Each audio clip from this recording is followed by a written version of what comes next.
Трава ляціць у бок, пот льецца ручаём, у вачах азарт. У вёсцы Высокая Бярозаўскага района 27 команд касьбяроў з розных куткоў Беларусі сабраліся на нацыянальны чэмпіянат па ручной касьбе.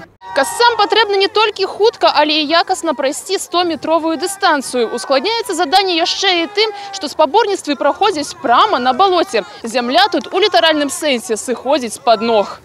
Не апошнюю ролю грае і сама трава. Здесь многое зависит от какой прокос попадется. У нас была высокая трава, вымятая, поэтому было немного сложновато. В этом году немножко трава посложнее. Сложность в том, что она более пышная и немножко покрученная. В том году была немножко послабее, а в этом году немножко более такая, скажем, высокая и более сбитая. То есть было немножко сложнее косить.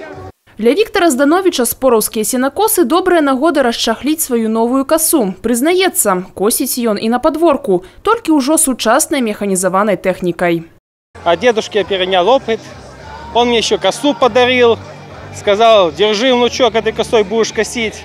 И первое соревнование, в котором мы участвовали вообще первый раз в этих сенокосах, я участвовал с Новиком Василием.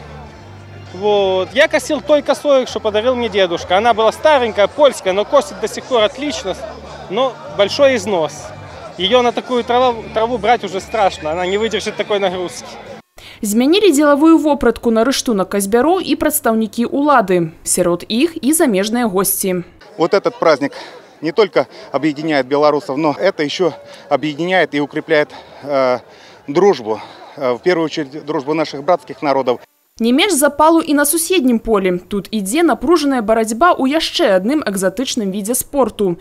Тыя, хто замест касы аддаюць перавагу мячу, спаборнічаюць у футболе на балоце. Ноги вязнут, поэтому быстро забиваются и устают.